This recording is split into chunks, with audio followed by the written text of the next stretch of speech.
Eric Dezenhall coaches and trains people for appearances before Congress and big TV interviews and joins us now. We appreciate it. You think it's a coincidence that all three used the same word?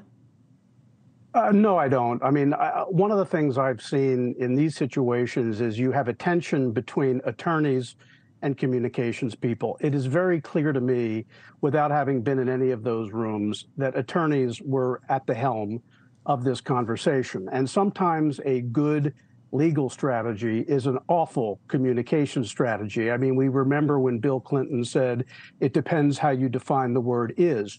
Not good communications, but it did help him legally. And so what you see here is a very legalese communication designed not to get them into trouble, but it blew up because it is devastating rhetoric.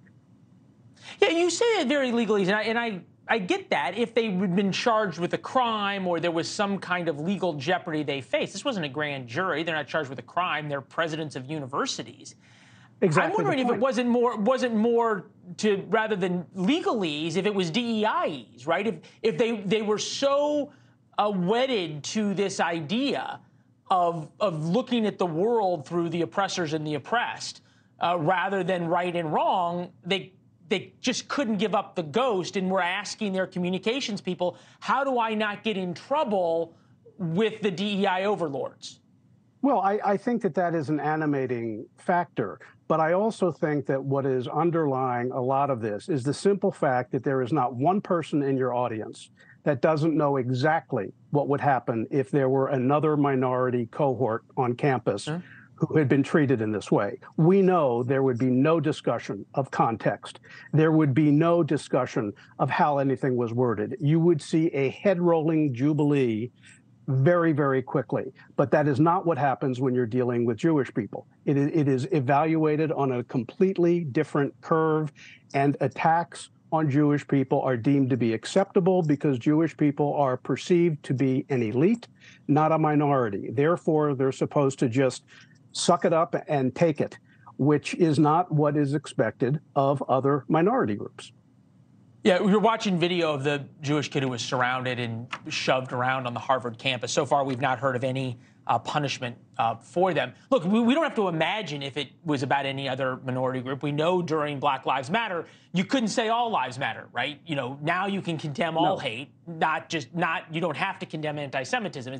It's the reverse thing. I thought it was funny, the Harvard woman, we embrace commitment to free expression even with views that are objectionable, offensive, and hateful, ... so long as we agree with those views. If we don't agree with those views, well, then we knows what happens to you.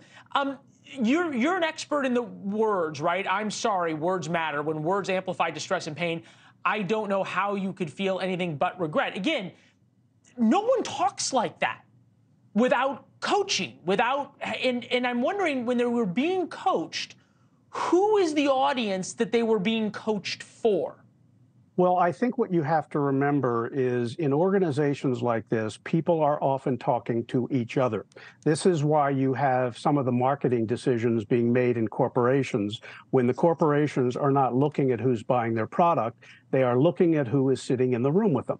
And I think what you have here are people who are coaching based upon what will resonate with the other people in the room. They are not crafting these messages based with the large audiences, and they've never had to, simply because they are used to getting applause within these groups. I mean, you have a Veterans Department official last week who came out and went on camera, on Instagram, boo-hoo-hoo, the poor Hamas victims.